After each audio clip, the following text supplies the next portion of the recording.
भ्रम को समाप्त करने के लिए हमारे पास सर्वांग योग युक्ति दिव्य चक्षु प्रदान किए, जिसके माध्यम से देखना और जानना अपने निज स्वरूप का बोध और विश्व रूप परमात्मा की यथार्थ जानकारी, जिसके माध्यम से हमें प्राप्त होती है। इसी प्रकार से भगवान गीता, कृष्ण ने जो गीता में ये बात कही है कि देता हूँ दिव्य चक्षु योगी अवसर देखिए, जो भी न देखा वो भी चमत्कार देखिए। दिव्य चक्षु क्या, और फिर ये बात आती है कि दिया क्या, वो दिव्य चक्षु क्या और दिया क्या। यही भगवान मायानंद जी ने अपने भारत के सभी धार्मिक ग्रंथों को पढ़ा और पढ़ने के बाद उनके अंदर ये एक प्रश्न बन गए कि तत् क्या है, तुम क्या है और असि क्या है। भगवान गीता में जो देखता हूँ दिव्य चक्षु ये क्या है, वो दिव्य चक्षु क्या, उसे प्राप्त करने के लिए नाना प्रकार नाना मतपंथ समुदायों में भगवान जाते रहे, वहां पर उन्हें पूर्ण शांति प्राप्त न हो सके। एक बार भगवान मायानंद जी के पिताजी बनारस तीर्थ स्नान करने जा रहे थे। उस समय भगवान मायानंद जी चैतन्य उनके साथ जाने की जिद की और पिताजी मना करते रहे, वहाँ कहाँ जाओगे आप, भीड़ भक्कड़ होती है, तमाम तरीके के वहाँ दूर दूर से लोग आते हैं, कहीं खो जाओगे।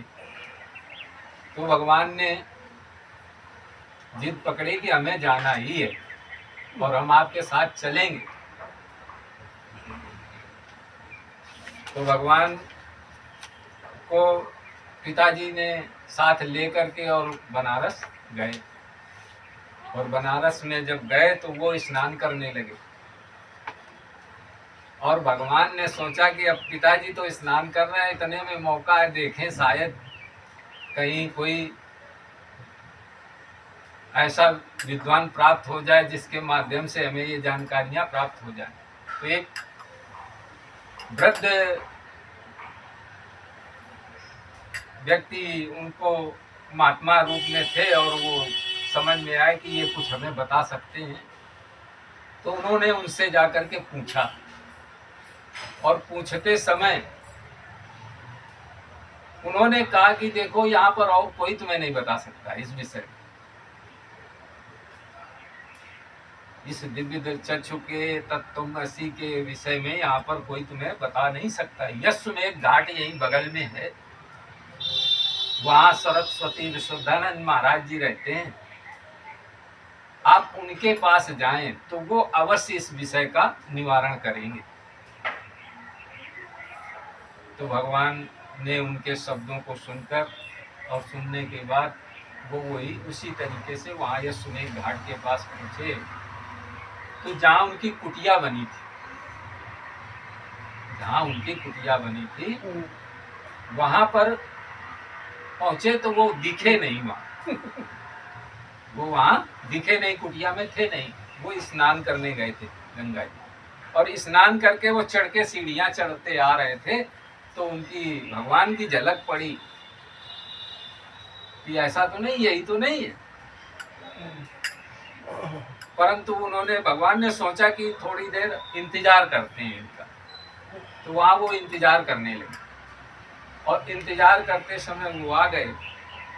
2-4-5 मिनट का इंतजार किया, क्योंकि आज हम यशमेव घाट स्वामी जी के साथ देख आए हैं। वर्तमान के इस समय जो संचालक स्वामी जी हैं, उनके साथ बनारस में उनके विशुद्धानंद महाराज जी के आश्रम में जो है वहाँ सत्संग हुआ भी है। तो वहाँ की ऊंचाई और उनके आश्रम की ऊंचाई बहुत ज़्यादा है, ऐसे आप देखेंगे तो सर पर टोपी होगी तो गिर जाएगी, इतनी ऊंचाई है, इतनी ऊंचाई पे उनका आश्रम। वहां पर वो जा करके वो बैठे, वो बैठने के बाद स्वामी भगवान ने पूछा कि भगवान हम आपके पास कुछ जानने के उद्देश्य से आया हूँ। भगवान ने पहला ही शब्द रखा कि गीता में कहा कि देता हूँ दिव्य दृष्टि। तो वो दिव्य दृष्टि क्या? वो दिव्य दृष्टि क्या? तो उन्होंने कहा कि आपके पास ये सामने कंकड़ पड़ा, ये हमें उठा के दीजिए। तो भगवान 1 मिनट के लिए अचंभव में हो गए, ये हमको कंकड़ से, मिट्टी के डेले से क्या होता है, ये क्यों कंकड़ क्यों मांगे? भगवान ने उठाया और उठा करके उनको अर्पण किया, और अर्पण करने के बाद 3 या 2 मिनट की अवधि में भगवान ने, विशुद्धानंद सरस्वती महाराज जी ने जो है विश्व रूप परमात्मा का प्रत्यक्षीकरण भगवान को कराया। और कराने के बाद उस दिन से भगवान ने विशुद्धानंद महाराज जी को, सरस्वती जी को अपने हृदय पटल पर बैठाल करके वहां से बनारस से वापस आ गए। और आने के बाद फिर वहां से जब वो चलने लगे तो उन्होंने, विशुद्धानंद महाराज जी ने स्वयं ये बात कही, जब वो वापस चलने लगे तो स्वयं कहा कि हमने कम से कम दसियों सैकड़ों लोगों को ये ज्ञान प्राप्त कराया, परंतु किसी ने इसका वृक्ष बना करके तैयार नहीं किया। आप तो स्वयं अवतारी पुरुष हैं, अब आपको ये बीज प्राप्त हो गया, अब इस बीज का वृक्ष आपको तैयार करना। और वो भगवान वहां से उस बीज रूपी युक्ति को लेकर के और अपने हृदय पर रख करके और सद्गुरु के चरणों में अपने हृदय को नमा करके और उनके विश्व रूप परमात्मा का मनन चिंतन उसमें करने लगे। धीरे धीरे करते करते फिर वो अपने गृहस्थ आश्रम को छोड़ करके कपिल गुफा गए, अमरकंटक। जब अमरकंटक गए तो वहाँ 3 माह वो उस गुफा में रह करके सर्वांग योग का अभ्यास किया। सर्वांग योग दिव्य चक्षु, वहां से उन्होंने सर्वांग योग युक्ति निकाली, जो विश्व रूप परमात्मा का यथार्थ प्रत्यक्षीकरण कराया जाता है। ये सद्गुरु पद्धति है।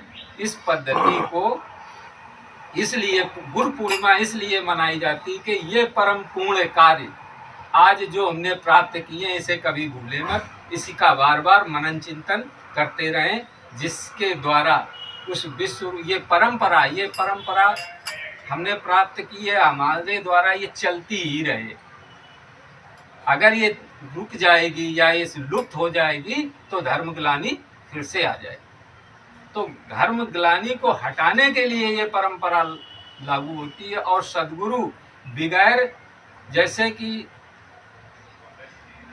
शब्द ज्ञानी, तो शब्द ज्ञान का जब तक गुरु होगा जो शब्द ज्ञान को दिखाकर और तुम्हें पढ़ाएगा नहीं, समझाएगा नहीं, तो शब्दों का उच्चारण आप कर नहीं सकते। भले हम आपके सामने किताब ये रख दें क्या लिखा है, शब्दों का ज्ञान नहीं होगा, शब्दों को देखा नहीं होगा कि का कौन सा है और आ कौन सा है, छोटी आ कौन सी है। तो इस तरीके से जब तक ज्ञान नहीं होगा तब तक हम शब्द को बोल नहीं सकते और लिख भी नहीं सकते। इसी प्रकार से दिव्य चक्षु ज्ञान जब तक प्राप्त नहीं होगा तो उस परम पिता परमात्मा का बताया हुआ सिद्धांत जब तक हम उसमें लागू नहीं करेंगे, देखेंगे नहीं, प्रत्यक्षीकरण नहीं करेंगे, हैं, तब तक हम वस्तु या व्यक्ति या स्थान किसी के विषय में जानकारी पूर्णता प्राप्त नहीं कर सकते। क्योंकि निस्वरूप निज स्वरूप को जानने और देखने के लिए तो चर्चा हो रही, तो पहले तो निस्वरूप को देख जान ले, तो जो निस्वरूप होगा वही तो ये सब सामने होगा। क्योंकि एक जैसा तो होगा, पिता के जितने अंग होते हैं उतने पुत्र के होते हैं। तो जैसे अब निस्वरूप की पहचान हो जाए तो परमात्मा की पहचान हो जाएगी। तो इसी प्रकार से दिव्य चक्षु के द्वारा जब हमें वस्तु में देखने की बात आई तो देखना कितने अंगों से होता है? देखना 6 अंगों से। और इस विषय को कोई भी व्यक्ति पूछे कि देखना कितने अंगों से, तो वाणी बंद नहीं होनी चाहिए। उस समय हमारे मुखार बिंदुओं से 6 अंगों की पुष्टि होनी चाहिए। या तो फिर हम कायदे से सुनते या समझते नहीं है, तो हम उत्तर नहीं दे पाते हैं। मन कहीं हमारा लगा होता है, चित्त कहीं लगा होता है, समझाने वाला कुछ भी समझाता रहे, फिर आपकी समझ में आने वाली बात नहीं। ये तत्व दर्शन ज्ञान है, प्रत्यक्षीकरण पेटकल विधि के द्वारा जो प्रत्यक्ष में है वैसा जैसा है वैसा दिखाएगा। है रूप अग्नि तत्व का भास हो रहा है, तो सर्वस्त्र ये अग्नि तत्व का रूप ही भास हो रहा है। रूप क्या है? छत। अग्नि का रूप क्या है? छत। और आंखों से जो दिख रहा है वो सूक्ष्म चक्षु है, चक्षु प्रकाश है। सूक्ष्म चक्षु प्रकाश होने के कारण से ये रूप का दर्शन हो रहा है। और पुरुषोत्तम, ये जो अग्नि नाम है ये पुरुषोत्तम भाव है। रूप, चक्षु और नाम, तृप्ति हो गई, पुरुषोत्तम हो गया है। 3 भावों में ये रूप आपको प्रकट होने लगा। आप जिव्या से लगा देखो, भगवान का जीभ से लगा देखो, है स्वाद है, रस है? तो अब इसमें बताओ रस क्या है? तो जल, जल से जो जल पीने से या चखने से जो स्वाद आ रहा है ये रस है। और रस को चखने वाली जो जिह्वा है वो छर है, रसनम शक्ति। और रसनम शक्ति जिह्वा से जो प्राप्त हो रही है, खट्टा मीठा चित फिरादायुक्त, मतलब भेद प्रकार उसके तमाम हो सकते हैं रस के, परंतु जो रस भास हो रहा है ये अक्षर है, नाम जल है, ये पुरुषोत्तम भाव है।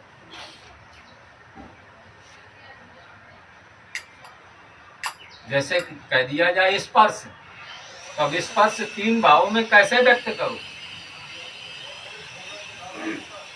ये त्रुटि है, 3 भावों में इसको कैसे व्यक्त करना? स्पर्श जो क्रिया हो रही, स्पर्श जो स्पर्शीकरण आ रहा है ये अक्षर है। और वस्तु के ऊपर जो वो क्षर प्रकृति है, काहे की? वायु की। और दोनों को मिलाकर के क्या नाम है?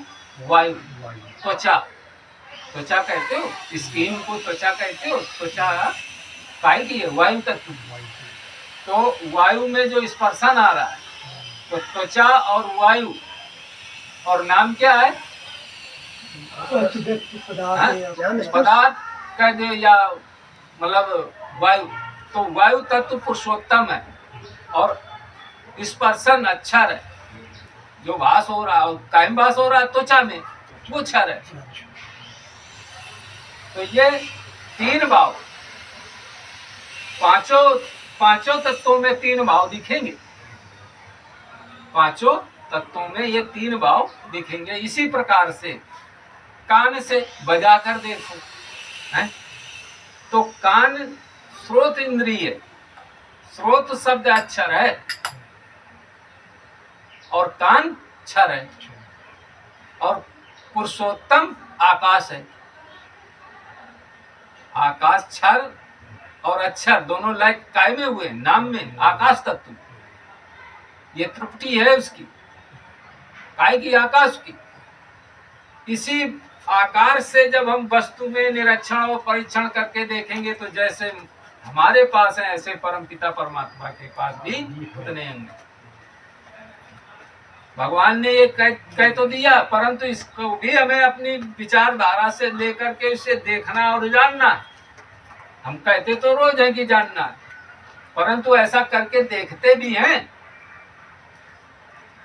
ऐसा करके देखते भी हैं। अगर देखते हैं तभी ये जानकारी प्राप्त हो सकती है। नहीं इस प्रकार से प्राप्त नहीं होगी। नासिका, तो नाक से जो गंध स्मेल आ रही ये पृथ्वी है, पृथ्वी। परंतु जो जिसके द्वारा गंध मिल रही ये छत नाक है। और पृथ्वी नाम पुरुषोत्तम है, नाम नाक क्षर, और जो उसमें स्मेल आ रही है वो अक्षर, और दोनों को जब हमने लय किया तो क्या बन गई? पृथ्वी। तो पृथ्वी कहते ही तो संपूर्ण विश्व में ऐसी कोई जगह है जहां पर ये न व्याप्त सत्ता में हो? है कोई? तो 5 तत्वों का ये सूक्ष्म भेद लखा दिया। ये 5 तत्वों का सूक्ष्म और स्थूल की पंचीकरण की विधि को विस्तार में समझा दिया भगवान ने। इसने भगवान ने समझाया। अब इसके आगे मन है, इसके आगे मन है। मन 3 गुणों को जानता है, मन 3 गुणों को जानता है, जिसके माध्यम से भगवान ने कह दिया, क्या कहा है कि घी के साथ मिला दे। वस्तु तो एक ही है, एक ही पदार्थ में 3 भाव देखे। काय के द्वारा? मन के द्वारा। तो जब हमने मन को लगा करके देखा तो हमने कहा इसको जो है पीस कर पाउडर बना करके घी के साथ मिला करके खाते हैं। तो खाने से लेकर परिणाम तक अच्छा ही अच्छा जो भास हो रहा है, ये वेदांतिक भाषा में हमारे तत्व ऋषि सदगुरु सत ऋषियों ने जो है इसे जो है सतोगुण संज्ञा प्रदान की कि यही सतोगुण। अब ये सतोगुण इस तरीके से हम सर्वस्त्र व्यापक सत्ता में ओतप्रोत से ऐसी कोई जगह नहीं जहां पर ये ना व्याप्त हो। फिर भगवान ने कहा जल के साथ मिला देखो, वस्तु में गुण है रजु। वस्तु पदार्थ तो एक ही है, परंतु इसकी विधि लेने की और प्रयोग करने की विधि बता करके और बताया प्रयोग करके देखो तो वस्तु में दूसरा गुण क्या है? रजोगुण। अब इसी वस्तु को हमने एक लोटे में जल लेकर के 200-250 ग्राम मिला करके इसको शरबत बना लिया, तो गर्मी से आए 1 गिलास पिया, उससे संतुष्टि हमारी नहीं हुई, तो हमने को 2-3 गिलास और पी लिए। तो जठरा अग्नि और इस वस्तु की अग्नि जब मिल करके जब दोनों गई तो सर्दी गर्मी से जो है वास होने लगा। तो 2-4-5 मिनट के बाद हमारे अंदर क्या हुआ? गला बैठ गया और नाक से पानी आने लगा, फीवर भी बढ़ने लगा। धीरे धीरे जो है हमारी बॉडी को उसने पहले शुरू में अच्छा लगा और थोड़ी 5 मिनट के बाद हमारी बॉडी को बुरा असर प्राप्त होने लगा। तो भगवान ने कहा एक ही वस्तु में ये 2 भाव हैं। कारण वेदांतिक भाषा में इसे सतऋषियों ने जो है रजोगुण संज्ञा से जाना है। आज आगे फिर भगवान ने कहा अकेली वस्तु खाने से दिखेगा तम है भरा। तो अकेली वस्तु खाने से, अकेली वस्तु कोई भी पदार्थ है, इसी पदार्थ को अकेला चबाना शुरू कर तो पहले तो ये दांतों से लड़ेगा और फिर ये मसूड़ों से लड़ेगा, फिर गला भी छीलेगा और 200-250 ग्राम खा लोगे तो दाजलन इत्यादि पैदा होने लगेगी, क्योंकि अंदर जो जल है वो सब सूख जाएगा और इसका जो टेम्परेचर वास ज्यादा हो जाने के कारण दाजलन इत्यादि पैदा होने लगे। तो खाने से लेकर परिणाम तक बुरा ही बुरा जो वास हो रहा, इसे वेदांतिक भाषा में जो है सत्य ऋषियों ने तमोगुण संज्ञा दी। और ये ऐसी कोई जगह नहीं है जहां पर ये तीनों ना उपलब्ध हो। तो इसीलिए भगवान ने पदार्थ कह करके और पदार्थ में ये तीनों स्पष्टीकरण विज्ञान पद्धति के द्वारा प्रत्यक्ष प्रकट करके उन्होंने दर्शा दिया कि ये देखने और जानने की योग युक्ति है। इसके माध्यम से उस परमपिता परमात्मा और निस्वरूप का बोध आपको प्राप्त हो सकता है, अन्यथा कोई और युक्ति नहीं है जिसके माध्यम से आप विश्व रूप परमात्मा का यथार्थ दर्शन प्राप्त कर सकते हैं। आगे का जीवों में अन्न के द्वारा ये तीनों स्थूल रूप से कब बात बने, पितवेग से कूदने लगे। इसी से स्थूलता पाई स्वरूप बोध के लिए मन बुद्धि अहंकार बन के कार्य करे। अब कहना इसी के द्वारा तो ये सब बन करके तुम्हारे अंदर कार्य करने लगे। मन भी बन गया, बुद्धि भी बन गई, जीव भी बन गया है, ये बन गए। मन बुद्धि अहंकार बन के कार्य करे। ऐसे ही 8 अंग। अब ऐसे ही 8 अंग किसमें, इस वस्तु में, इसमें इसमें इसमें सर्वस्त्र व्यापक सत्ता में ऐसी कोई जगह है ये 8 अंग जहां पर ना हो। ऐसे ही 8 अंग स्थित हैं क्षर भाव में। अब स्थित हैं क्षर भाव में, तो ये जो दिखाई देने वाला स्वरूप है ये क्षर भाव है। कहाँ लगे इसमें ये 8 अंग स्थित हैं कि निकाले जा सकते हैं 8 नहीं। वस्तु एक ही है, कल्पना करके हमने इसमें 8 भाव देखे। गुणों की साम्यावस्था,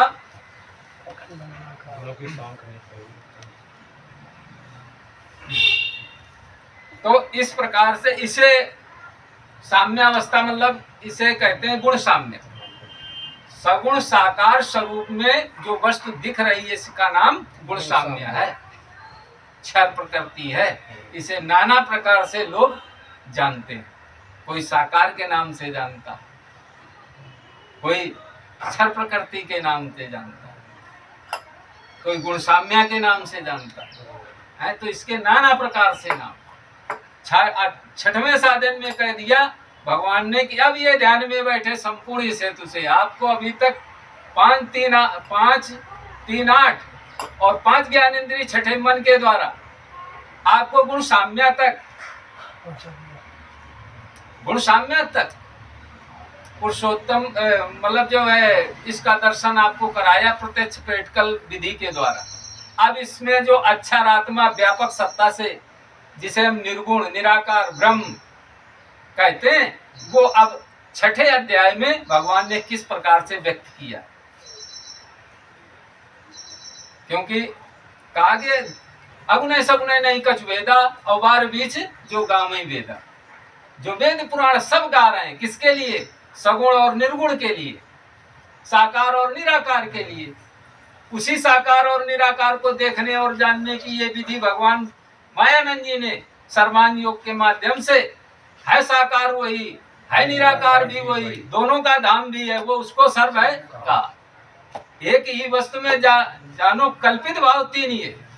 निज रूप लखाने को वेदों में कल्पना की, निज रूप को लखाने के लिए वेदों में भी यही कल्पना की गई।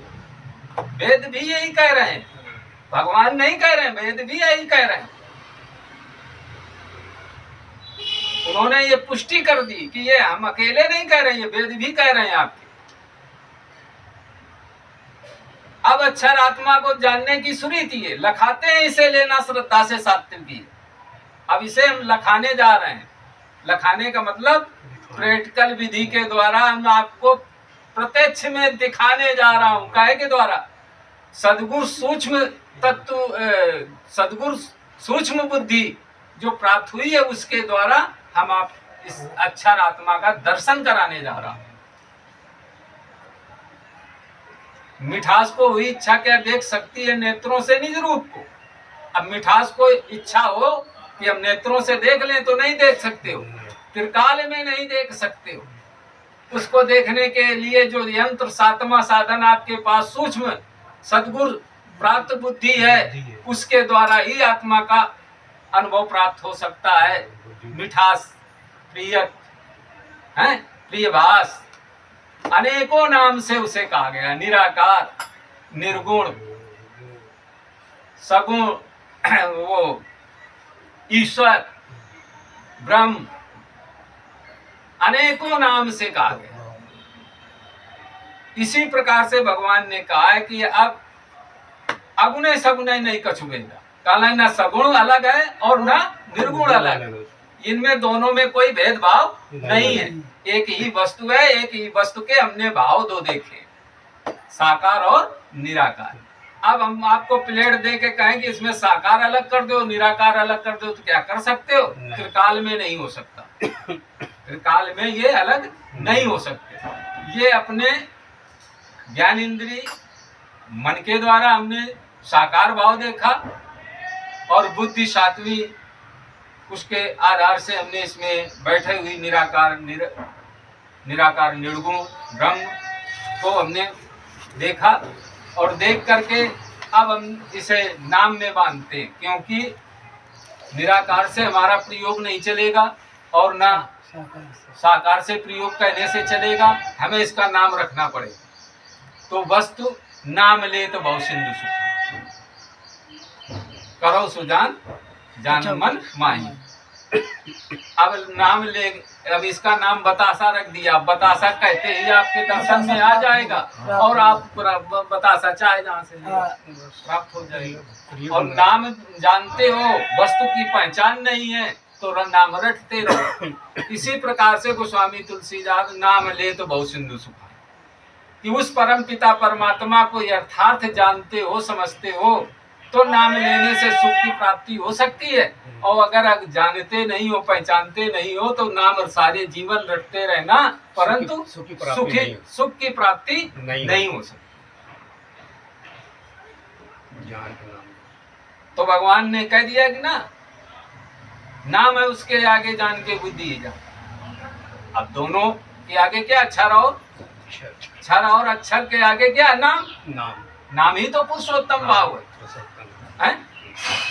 नाम ही पुरुषोत्तम भाव, नाम शक्कर जो है वो पुरुषोत्तम भाव है।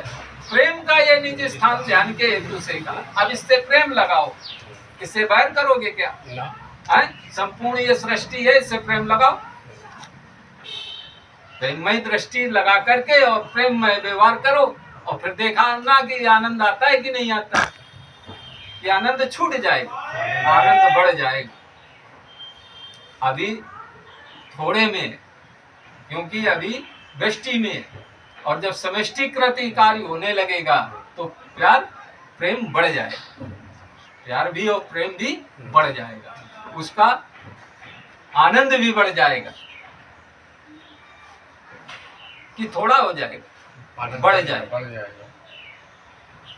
इसीलिए भगवान ने कहा ये बुद्धि में ये स्थित हो गई।